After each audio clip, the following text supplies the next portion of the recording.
Sejam muito bem-vindos ao Flash Score Podcast, mais uma edição, mas nunca é apenas mais um episódio. E por isso, hoje temos um convidado especial, muito especial. Ele partilha comigo até o sotaque, porque Armando Evangelista é português, técnico de futebol, foi técnico do Goiás, mas tem passagens por Aroca, Vila Franquense, Penafiel, Varzim, Vitória. Vitória de Guimarães B, Vizela e também treinou, começou tudo aí nas camadas jovens, na base do Vitória. Ele que é precisamente de Guimarães. Armando Evangelista vai estar connosco e o plural é porque eu e o Eduardo Gerac, o meu companheiro de quase todas as emissões de Flash Score Podcast. Cá estamos, Eduardo, para mais uma edição, mais um episódio, sendo que não é apenas mais um, porque temos o prazer de ter alguém que viveu por dentro o Campeonato Brasileiro e com quem vamos partilhar aqui uns bons minutos de conversa de certeza. Olá, Eduardo, bem-vindo. Olá, Ricardo. Olá a todas e a todos que nos acompanham aqui em mais esse episódio, né? Que não é mais um simples episódio, como você disse, né? Temos o prazer hoje de receber o Armando, né? Um treinador aí que vem da escola portuguesa. Então temos muito o que discutir aí sobre futebol brasileiro, sobre tática, sobre jogadores, enfim. Será realmente um grande prazer fazer parte dessa conversa, Ricardo. Armando Evangelista, 50 anos, natural de Guimarães. O último trabalho como técnico principal foi no Goiás, na Série A do Brasileirão. Armando, é um prazer enorme recebê-lo. Muito obrigado. Já está com saudades do Brasil?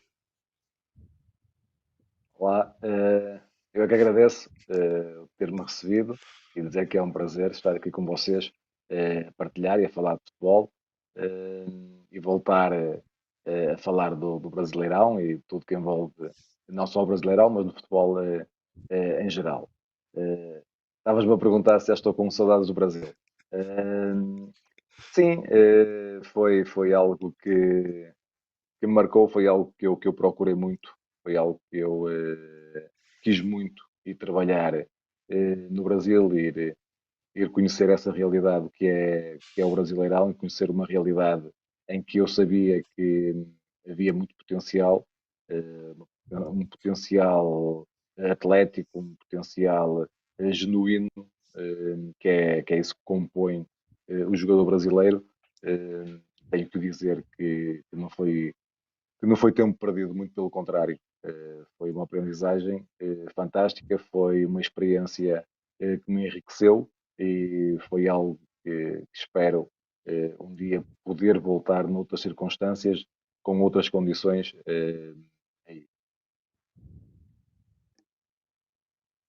E Armando, quando a gente fala do Brasileirão, né, uma coisa que eu tenho percebido dos treinadores que vêm de fora do Brasil para, como você disse, primeiro para conhecer, para entrar em contato com a questão do Brasileirão, tem a questão das distâncias, né, que o Brasil é muito grande, é muito gigante, se viaja demais, tal. Isso realmente é um fator complicador ali para preparar a semana, para preparar os jogos, não?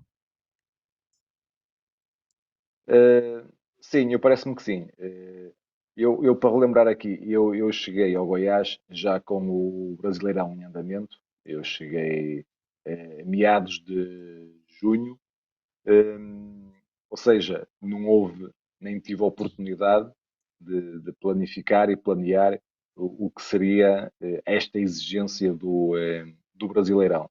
Mas esse é um dos fatores que, principalmente nos clubes com menos recursos, eh, e no caso do Goiás, por exemplo, em que a situação geográfica obriga a muitas ligações aéreas, ou seja, todos os jogos, uma ligação aérea com escala, com muito tempo, com muito pouco tempo entre os jogos. Grande parte do campeonato é disputado de 3 em 3 dias, e quando estamos a falar em viagens com a distância e com o tempo eh, despendido para elas, porque fazíamos muitas escalas. Nós sempre que saíamos de Goiás, por exemplo, fazíamos escala em São Paulo, se íamos para o Rio, fazíamos escala em São Paulo, se íamos para Belo Horizonte, fazíamos escala em São Paulo, se íamos para outro lado qualquer, só mesmo voos diretos quando jogávamos em São Paulo. Ou seja, com este tempo despendido, com tão pouco tempo a intermediar os jogos, estávamos a falar de 2, 3 dias, é óbvio que o que perde é a preparação do jogo, o que perde é o treino, o que perde é a recuperação dos atletas, e é óbvio que o espetáculo, quando perdemos isto tudo, o espetáculo acaba por perder também. São fatores adicionais, mas que implicam no nosso trabalho e no espetáculo propriamente dito. Armando, o Goiás era uma equipa, um time, como se diz aqui, com um orçamento Uhum. reduzido. Comparativamente com os principais rivais, tinha realmente um orçamento reduzido e ainda esse fator também geográfico realmente não ajudava. Mesmo assim, sai, pelo menos é fácil fazer uma pesquisa, sai com uma imagem muito positiva. Muita gente diz bem do futebol do Goiás. Sente isso, sente que conseguiu cumprir pelo menos essa parte da missão, esse desafio conseguiu atingi-lo, superá-lo? Eu penso que sim, pelo feedback que fui recebendo, pelo feedback que recebi desde a minha saída do Goiás, eu penso que de alguma forma foi conseguido e consegui passar aquilo que é a organização, aquilo que é a potencialização dentro do jogo, porque nós sabemos que em termos de organização acho que isso ficou bem evidente ao longo do período que aí tivemos, até por houve ali um espaço de 9, 10, 11 jogos que tivemos sem perder. Isso demonstrou a organização que o nosso time tinha, a potencialização de alguns elementos dentro do plantel, acho que também ficou evidente, até, por exemplo, dou-lhe o exemplo da transferência do Hugo para o Corinthians, foi algo que conseguimos também potencializar as características, as qualidades do Hugo, para chamar a atenção de clubes com outra dimensão. O próprio Morelli tem uma situação ainda por definir, mas que é um jogador que se valorizou e que hoje em dia é possível no Brasil por clubes de outra dimensão. É óbvio que houveram ali muitas coisas que gostaríamos que corressem de forma diferente, gostaríamos que fossem feitas de forma diferente, e uma delas era o que me pareceu importante, foi dentro da organização e da preparação do que é um Brasileirão. É um campeonato muito exigente, com muitos clubes muito bem apetrechados, muitos clubes com excelentes jogadores, com excelentes condições. E eu acho que essa planificação e essa organização faltou e não foi possível fazê-la no Goiás. Se tivesse, eu acredito que o desfecho poderia ter sido outro.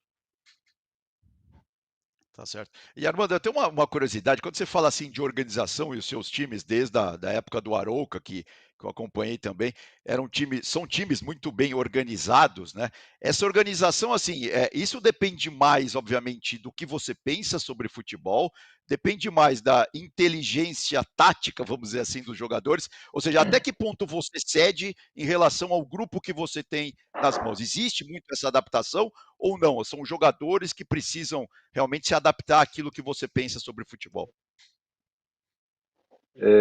É óbvio que nós temos que olhar para o futebol de duas formas. Quando temos um plantel recheado de jogadores virtuosos que só por si conseguem resolver os problemas e as situações que os adversários vão criando, é óbvio que tem que existir alguma liberdade para que eles possam expressar o seu talento.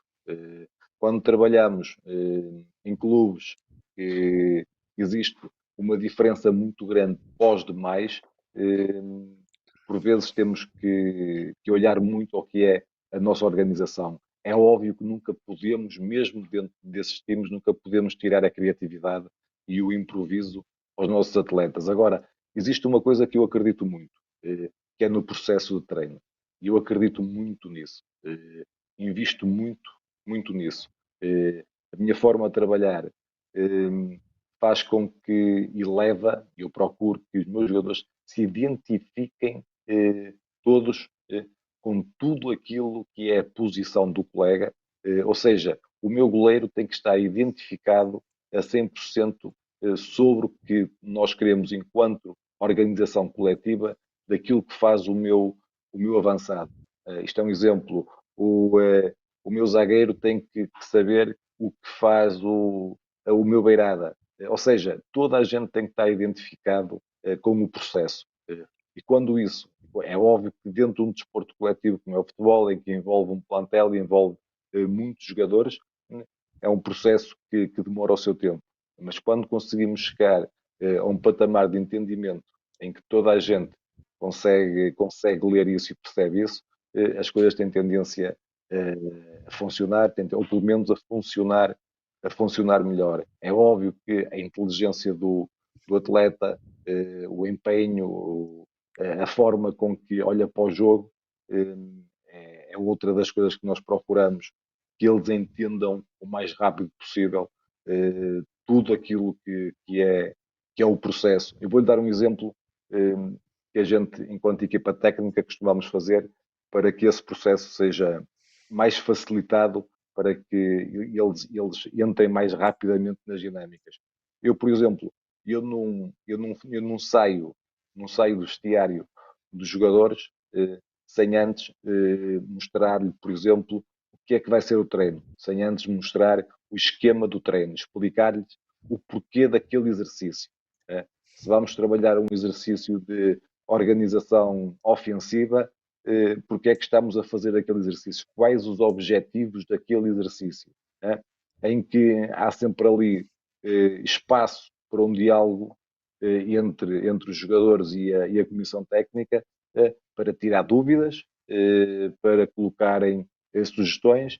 Isto para quê? Para que quando vão fazer o exercício saibam exatamente o porquê daquilo. Porque é que estamos a pedir aquela movimentação, porque é que estamos a pedir aquele tempo, porque é que estamos a pedir aquela intensidade, porque é que estamos a fazer dentro daquele espaço, porque é que estamos a utilizar aquele espaço no exercício. Eu parece-me que ao longo do tempo este tipo de metodologia, o jogador acaba por compreender melhor o jogo, por compreender melhor o nosso modelo de jogo e por compreender melhor os espaços que tem que pisar. Por isso é que eu lhe estava a dizer anteriormente que eu acredito muito no processo de treino, acredito muito no treino e na evolução que o treino pode levar ao jogador. Armando, essa valorização do treino é um discurso muito comum entre os treinadores portugueses, sobretudo os técnicos mais recentes. Portugal continua, nos últimos anos, a dar muitas cartas nesse capítulo, e no Brasil isso teve uma repercussão particular, não é? Arrancámos para o Brasileirão com 9, salvo erro, 9 técnicos portugueses. Você acredita que os técnicos portugueses são realmente os melhores do mundo neste momento? Eu acredito que os técnicos portugueses, dentro do universo, são aqueles que melhor se integram, que melhor se dedicam, que mais querem aprender, porque eu costumo dizer que, não só no futebol, mas em tudo na vida, hoje em dia, ao ritmo acelerado que as coisas evoluem, a gente se tiver um ano parado, um ano sem estudar, um ano sem querer evoluir, um ano sem pesquisar, ao fim de um ano estamos desatualizados. E eu parece-me que o técnico português tem, tem esta ambição, e tem esta ambição e tem esta clareza de saber que as coisas não param e que tem constantemente que fazer formação, tem que ter uma formação contínua, tem que estar constantemente a pesquisar, a conhecer, a saber, para que se possa adaptar. Depois há aquela adaptação que é comum do povo português, que tem uma facilidade enorme em se adaptar às adversidades, quer seja ao país, às situações que possam acontecer dentro de um clube. Isso sim, isso acredito que o técnico português tem isso tudo.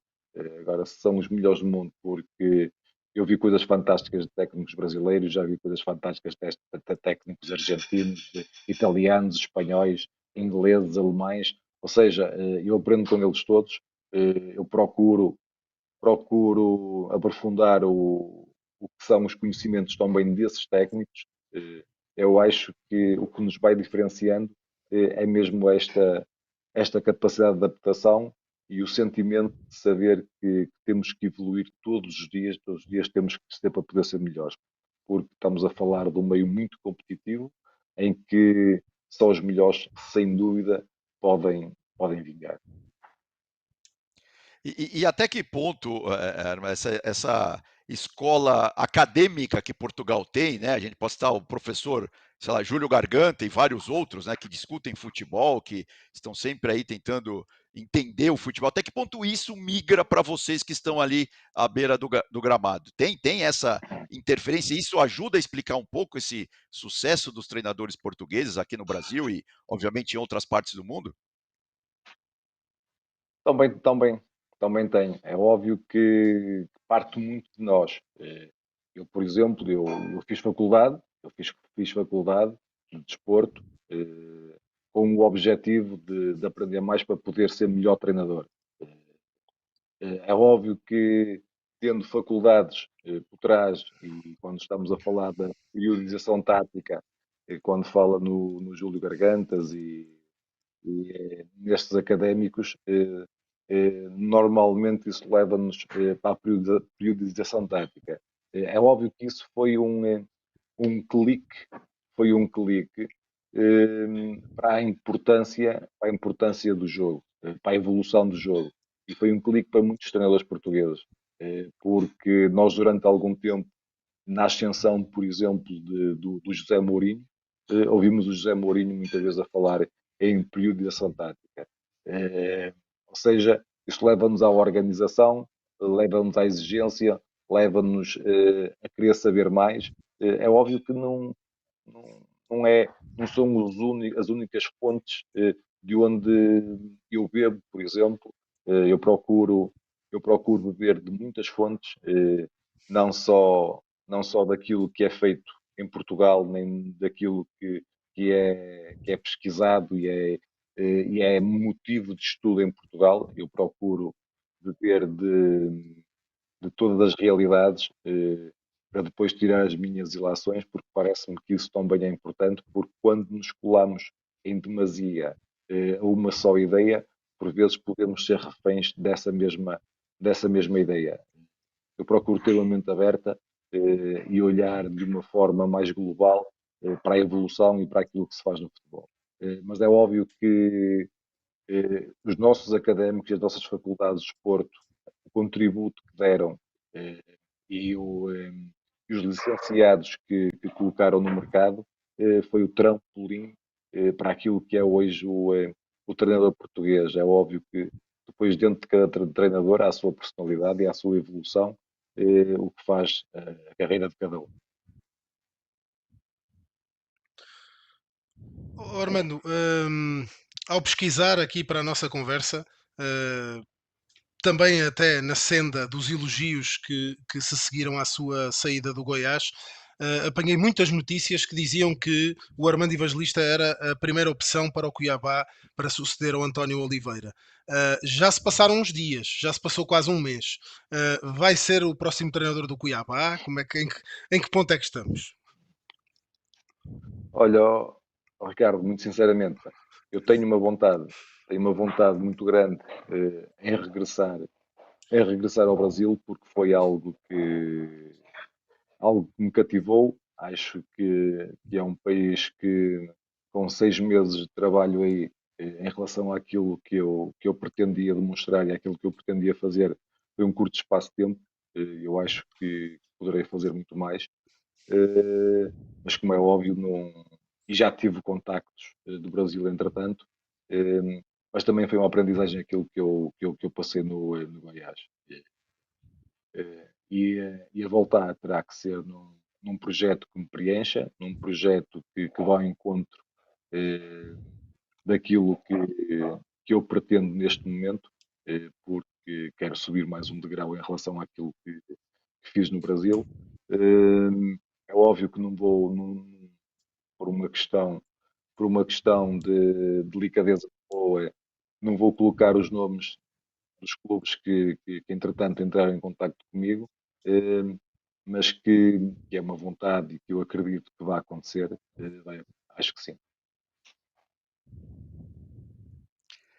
Orlando, uma outra discussão que tem aqui também, né, voltando a falar do futebol brasileiro, tem a questão da qualidade dos gramados, né? E a gente tem até essa discussão agora da grama sintética, né? Temos pelo menos 3 grandes estádios, né? 4, na verdade, né? Grandes estádios com gramas sintéticas, né? Na Série A do Campeonato Brasileiro, né? Tem o Engenhão lá no Rio, o Allianz Parque que está fechado nesse momento, mas obviamente vai reabrir. Temos também a Arena do Atlético Paranaense e o campo agora, a nova Arena do Galo, né, do Atlético Mineiro em Belo Horizonte. Até que ponto isso é uma discussão relevante para o futebol? Porque, assim, obviamente que tem essa pesquisa, tem pesquisas acontecendo, né, estudos acontecendo sobre a questão de maior ou menor contusão, né, grau de contusão de jogadores. Mas tem uma outra coisa que eu queria ouvir você, se possível, da questão do jogo ficar diferente, entendeu? Obviamente que eu não entro em campo, mas eu já ouvi jogadores falando que a bola às vezes fica mais rápida, né? Que às vezes isso aí dá alguma diferença para quem manda mais jogos na grama sintética ou não? Isso seria uma discussão até certo ponto até boba. Eu sinceramente eu não sou defensor da grama sintética. Agora, entre uma boa grama sintética e uma má grama natural, é óbvio que também prefiro uma boa grama sintética. Em relação ao jogo em si, o que é que pode alterar em relação à sintética para a natural? É verdade, o jogo por vezes fica muito mais rápido, a bola circula muito mais rápido, mas a bola também quica de forma diferente na relva sintética. Eu acho que para o espetáculo em si, a grama natural, eu gosto mais. Eu gosto mais. Para não falar, lá está, como disseste muito bem, para não falar nas questões de lesões que pode advir de jogar numa grama sintética, numa grama natural, e se calhar lesões essas que se podemos falar mais ainda quando há uma mudança constante de grama natural para a grama sintética. Isso também pode levar a contusões e contusões sérias que podem comprometer, por vezes, o futuro de um atleta. O jogo em si é como eu lhe disse, mais rápido, por vezes mais difícil de dominar a bola, porque a bola por vezes quica de forma diferente, quica muito mais, salta muito mais, porque por vezes aquilo leva borracha, outras vezes leva um produto que é feito de coco, ou seja, mas aquilo transforma o ressaltar da bola completamente diferente. Ou seja, se trabalhas toda a semana na grama natural, depois a forma com que metes o pé na bola, na grama natural, tem que ser diferente da forma que metes o pé na grama sintética. Ou seja, tem que haver sempre ali uma determinada adaptação para que as coisas possam fluir naturalmente e se possa retirar o máximo proveito das qualidades dos atletas. Mas de qualquer forma, é como eu digo, eu podendo ter uma boa grama natural, nunca trocaria por uma boa grama sintética. Armando, uma notícia que está a marcar estes dias o Brasil é a possível transferência, mais do que provável, até porque já não treinou por estes dias no Vitória, de André Silva para o São Paulo, um jogador que você conhece muito bem. Quando você chegou ao Aroca, julgo que ele já lá estava, tinha vindo a custo zero do Rio Ave, mas depois faz as suas duas melhores épocas antes de rumar ao Vitória de Guimarães, foram consigo, e houve até um passarinho que me disse que ele estaria para ser dispensado e o Armando é que o segurou no Aroca. Não sei se essa Uh, história corresponde à realidade, mas gostava de falar consigo sobre o André uh, Silva. Estava muito que falar aqui no Brasil. o, sim, eu conheço muito bem o André, trabalhámos juntos os anos que acabou de referir.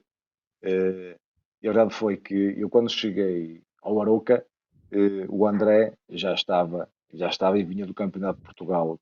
Vinha do Campeonato de Portugal com pouca utilização, era um jogador jovem, muito jovem, ou seja, pouca utilização, pouco conhecimento. A pré-época arranca, o André, quando a pré-época arranca, estava no Brasil, porque ele teve que prolongar a sua estadia no Brasil na altura, porque teve que fazer uma pequena cirurgia eh, ao, às glândulas salivares, tinha um pequeno problema, ou seja, acabou por perder praticamente a pré-época. Num jogador que tinha pouco tempo de utilização do ano anterior, num jogador que não faz a pré-época, colocaram-se ali algumas interrogações, como é óbvio. Entretanto, estava-se à procura, o clube estava à procura de soluções para o André, porque tendo tido pouca utilização no ano anterior, era importante que ele não tivesse mais um ano com pouca utilização, uma vez que lhe aconteceu esses episódios da falta de pré-época. A verdade é que as coisas não aconteceram logo, ele foi integrado quando regressa, recupera da cirurgia, e a verdade é que começamos a descobrir um atleta com um potencial que a cada dia que ele trabalhava, a cada dia que ele ficava melhor fisicamente, a cada dia que ia ganhando confiança, mais, mais certeza nos davam daquilo que ele poderia dar ao Arouca. E daí ter ficado com o André e apostado no André, porque as qualidades físicas, técnicas, táticas e humanas do André nos convenceram que era, que era um jogador que nos podia ser muito útil. Embora houve ali algumas alterações, tivemos que fazer algumas alterações, principalmente no posicionamento que o André ocupava no campo, porque achámos que as características dele se adequavam a outro tipo de jogo e a outra posição dentro do terreno. Estamos a ver aí uma arte com os números de André Silva. Ele marca 20 golos em duas épocas consigo, faz 30 jogos, depois 34, faz toda a Primeira Liga, não é? E é isso. São 20 golos, são as duas melhores épocas dele, à exceção desta do Vitória de Guimarães. Nesta altura, eu acredito que ele teria 23, 24 anos quando chega à sua mão, por assim dizer. Mas descrevendo o André, para quem aqui no Brasil não acompanha muito o futebol português, ou pelo menos times como o Vitória de Guimarães, que apesar de ser um time com uma tradição muito grande, é um clube que talvez nem toda a gente acompanhe assim com tanta proximidade. O que é que o Brasileirão, que jogador é este André Silva, Armando? Olha, o André era um jogador que ele quando sai do Brasil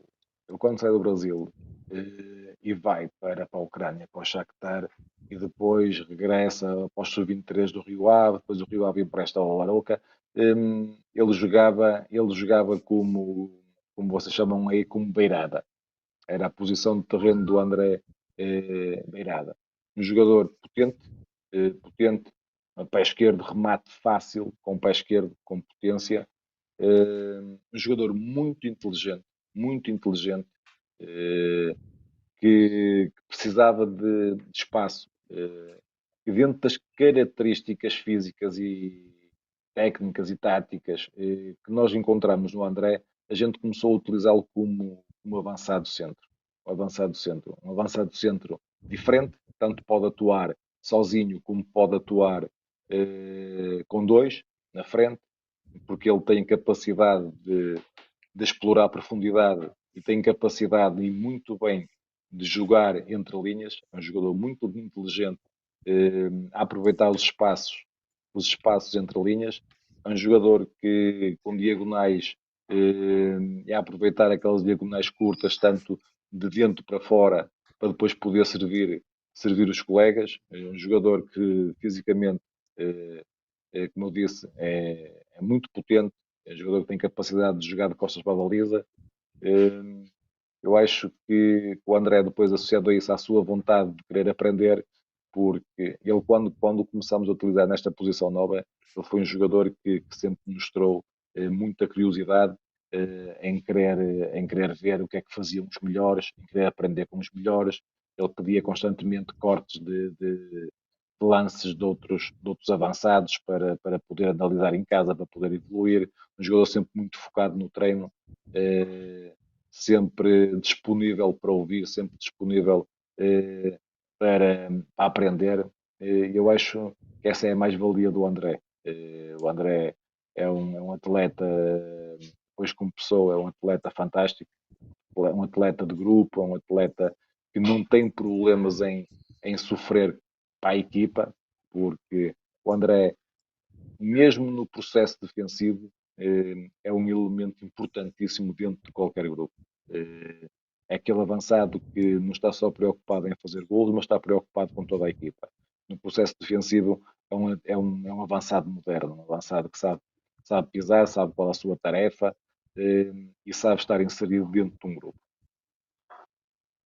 Agora, Mano, essa questão de você ter trazido, né, o André para o meio, bom, você gosta, né, de times com dois na frente, né, e troca de corredores, enfim, times mais verticais do que de toque de bola. Esses são, na sua avaliação, são os pilares de um bom time, né? Sim, é assim, uh, eu não é uma questão de gostar mais de A, de B ou de C.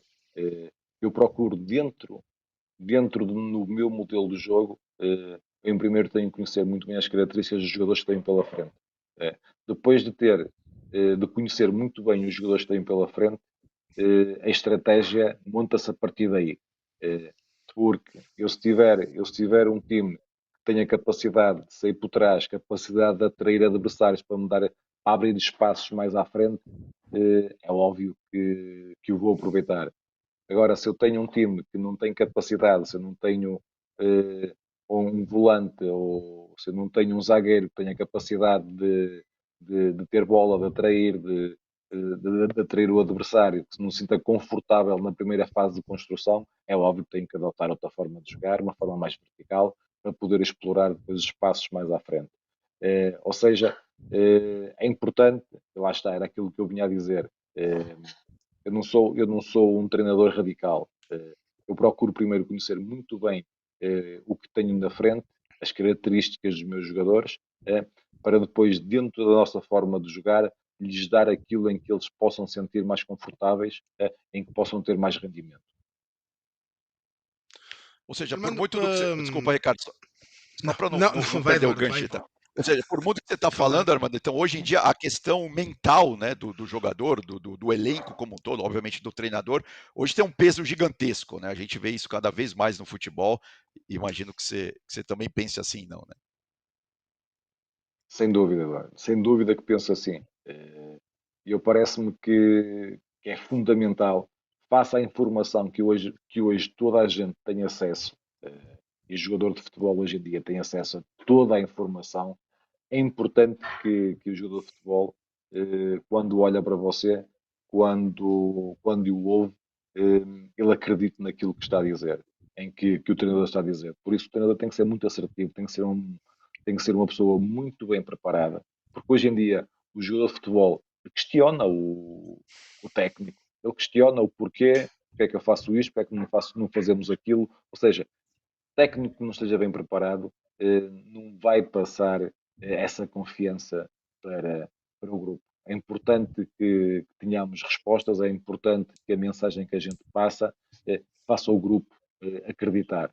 E depois há outra coisa, porque quando se gera um grupo com 30 elementos em que só jogam 11, nós temos que ser muito verdadeiros com eles. Não podemos passar 10 meses, 11 meses, 12 meses com um grupo a tentar enganar alguém. Temos que ser muito assertivos, muito verdadeiros. Estamos a lidar com homens e homens bem informados hoje em dia. Quando assim é, estamos muito mais próximos de termos um grupo mentalmente muito forte. Armando, estamos a ver aí a sua experiência nos últimos anos enquanto técnico vilafranquense, Aroca, como referimos, depois o Goiás, foram cerca de 6 meses, mais ou menos, grosso modo, 6 meses que passou no Brasil. Acredito que tenha passado por momentos, Armando, que o tenham marcado. Não sei, chegar ao Maracanã, jogar no Maracanã, eventualmente outros estádios. Não. Gostava de apelar a esse lado de, da sua experiência destes 6 meses. Algum jogador que tenha visto que pensou que é isto? Que craque, que prazer estar aqui no Maracanã, ou por vezes basta aquela manhã livre no Rio de Janeiro e aquele mergulho em Copacabana. O que é que, desses 6 meses, o que é que viveu aqui no Brasil que o tenha marcado? Olha, por acaso não tive o privilégio de poder jogar no Maracanã. Tive o privilégio de jogar em grandes estádios, mas no Maracanã não. Eh, mas aquilo que mais me marcou foi toda a envolvência, pá. O povo brasileiro, a forma com que se entrega ao futebol, o povo, da forma que é apaixonado pelo futebol, aquilo que eles transportam, isso marcou-me. Nós em Portugal, nós adoramos o futebol e temos uma massa adepta eh, que adora e vive e passa a semana a falar de futebol, mas eu acho que a atmosfera criada pela torcida brasileira é uma diferente, é algo contagiante. Eu acho que eles têm uma forma de viver o futebol diferente. Tão diferente que por vezes metem uma pressão tão grande em cima dos jogadores, em cima do time, que por vezes nem é saudável. Acabam por. Parece-me que há muitos jogadores fantásticos que não aguentam a pressão de jogar no Brasil. Há jogadores que não conseguem expressar o seu talento por tanta paixão que existe à volta do futebol no Brasil e tanta responsabilidade que se mete em cima de alguns elementos, em cima de alguns jogadores que não conseguem lidar com isso mesmo. Mas de qualquer forma, isso foi uma coisa que me marcou. Eh, essa paixão da torcida foi algo que nós, em qualquer estádio que entrávamos, estádios sempre lotados, eh, sempre com torcidas vibrantes, apaixonadas. eh, isso, isso para o espetáculo é fantástico. Para os intérpretes do espetáculo, é fantástico.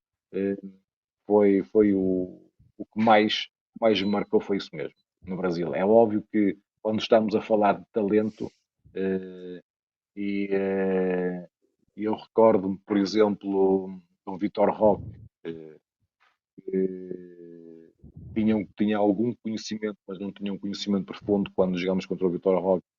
Ele lá em Goiânia faz-nos um gol de outro mundo. Nós, com um jogo controlado, podíamos ter ganho aquele jogo. Ele faz o jogo de empate de outro mundo, o Hendrick. E depois aquela mistura que o Brasil hoje em dia tem destes meninos fantásticos, todos a aparecer com um talento fenomenal, com a experiência. Quando temos um Hulk, quando temos o Suárez, quando temos o Valência, ou seja, começa o próprio David Luiz, que regressa com um passado na Europa, o Fernandinho, ou seja, existe aqui uma mistura de referências ao futebol brasileiro e meninos a aparecer. Acho que isso também enriqueceu e enriquece muito o que é o Brasileirão e dá-lhe outro brilho. Foi algo também que um fator positivo dentro daquilo que eu presenciei, que tive a oportunidade de vivenciar aí no Brasil. E era uma questão do nível técnico, né? Que a gente tem a mania de dizer aqui no Brasil. A gente tem a mania de dizer aqui no Brasil, né, que na Série A, principalmente, os times estão muito. Claro, tirando o caso, sei lá, do Flamengo, do Palmeiras, né, que nos últimos anos tem ganhado mais, porque fizeram mais a lição de casa, tem mais dinheiro para investir e tal. Essa diferença técnica, né, entre os primeiros e os times menores, que acabam até caindo para a Série B e tal, realmente está achatada aqui no Brasil? Você acha isso, não? Eu acho que nós vivemos todos um bocadinho, tanto no Brasil como em Portugal, vivemos um bocadinho isso. Eu parece-me que ainda existe uma diferença e uma decalagem muito grande do que é o clube grande no Brasil e o clube do fundo da tabela, ou seja, aquele que vive, que luta pela sobrevivência. Mas há uma coisa que me parece, e eu estou aqui a reportar-me, como é óbvio, ao Goiás, dentro de um país tão rico em termos futebolísticos, e eu vejo, por exemplo, agora os estaduais e vejo alguns jogadores a destacar-se, alguns jogadores com oportunidades de se mostrarem em clubes mais pequenos que depois jogam campeonatos inferiores, mas vejo muito talento, vejo muitos jogadores. E uma das coisas que eu pretendia fazer no Goiás, caso lá tivesse continuado, era ter uma equipa de prospecção, uma equipa de scouting, porque não faz sentido dentro de um país tão rico, um clube de Série A não ter um departamento de scouting, porque se não tem dinheiro para ir buscar, para pagar os jogadores que já rebentaram, tem que ter o melhor departamento de scouting para poder detectá-los ainda enquanto são baratos, para poder equilibrar este desnível técnico, financeiro, tático que existe entre os clubes do cimo da tabela para os do fundo da tabela. Eu acho que, lá está, prende-se um bocadinho com a organização, para que possa haver aqui uma aproximação eh, e mais competitividade entre todos os times brasileiros. Eu acho que se houver isso, eu acredito que grande parte dos clubes brasileiros já o tenham, está-se mais próximo desta igualdade, desta competitividade. Armando Evangelista, chegou a hora de lhe agradecer imenso. Já passaram mais de 40 minutos desta conversa e apesar de tudo, parece que passaram 5. Oh, Mas agradecer-lhe imenso, desejar-lhe uma ótima sorte e desejar-lhe que nos encontremos pessoalmente aqui no Brasil. Lá está, não sei se em Curitiba, não quis responder à minha pergunta diretamente, mas naturalmente tinha que lhe perguntar, é esse o papel do jornalista. Sem tanta brincadeira, Armando, agradecer-lhe imenso. A sua visão é eu, extremamente importante para nós e falar sobre futebol é esse o nosso objetivo e penso que vamos conseguindo por aqui. ok, eu agradeço, Ricardo. E queria deixar também aqui uma palavra aos nossos treinadores portugueses aí no Brasil, porque, sem sombra de dúvida, pá, têm sido uns embaixadores fantásticos, né? Quando falamos do Abel, esse é inquestionável pelos títulos que tem ganho, como é óbvio, mas vemos, por exemplo, o trabalho que tem feito o Tony, o António, que agora foi para o Corinthians, tem feito e fez um trabalho fantástico no Cuiabá, por isso merecido, tem sido um grande embaixador. O Pedro Caixinha, que também tem feito um trabalho fantástico à frente do Red Bull Bragantino, dá-lhes parabéns também, que ontem passou mais uma fase, a terceira fase, para a terceira fase da Libertadores. Ou seja, são treinadores e os outros todos que passaram por aí, há aí mais, como o Filipe Cândido, no Boa Vista, e há outros. Quando aqui o risco de me esquecer de algum, mas de qualquer forma, dizer que têm sido excelentes embaixadores, eu acho que têm contribuído para aquilo que se tem falado e para o sucesso que tem tido o treinador português, desejando a maior sorte para eles mesmo. Em relação a vocês, pá, muito obrigado, espero que tenham muito sucesso e continuem com o sucesso que têm tido, porque merecem. Tá Então, certo. eu É, tenho teve quase a o. certeza que disse Curitiba e era Cuiabá. Eu tenho quase Exato, a exato. certeza que disse Curitiba, não foi? Mas era Vai causar, Cuiabá. você vai causar uma crise diplomática entre o Sul e o Centro-Oeste do Meia Brasil, mas culpa, tudo bem. meia culpa, era Cuiabá que eu queria dizer. Não, e teve também, né, irmão, do Jorge Jesus, né, que a torcida do Flamengo, alguns torcedores do Flamengo O têm Jorge, saudade o até Jorge hoje. Jesus, exatamente, Jorge Jesus, que foi o primeiro a abrir nos esportes, estava mais a referir àqueles que continuam, como Sim, o sim. Luís Castro que fez um percurso fantástico, não é? Mas o Jorge Jesus é verdade, foi o primeiro. o primeiro a chegar, dos treinadores portugueses a chegar ao Brasil. E primeiro não, primeiro foi o Paulo Bento, salvo erro. Sim, sim. Isso. No Cruzeiro. No Cruzeiro. Desta Ajudem. nova geração foi Paulo Bento no Cruzeiro, exatamente.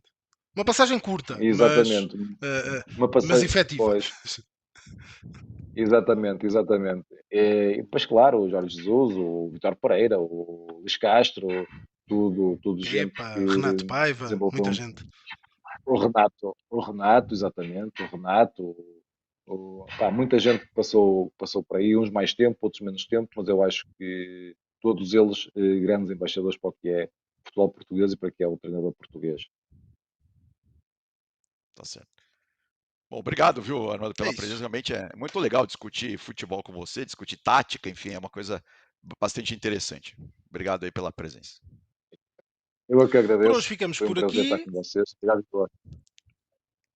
Um abraço grande, Armando. Um abraço, Eduardo. Você que Abraço. já nos segue nas redes sociais de Flash Score, continue a seguir-nos. Será notificado sempre que tivermos um novo episódio. Se ainda não nos segue, carregue lá naquela campainha aqui no YouTube. Siga-nos também em todas as redes sociais. Estamos em praticamente todas as plataformas. Foi mais um episódio do Flash Score Podcast. Nós voltamos em breve. Um abraço.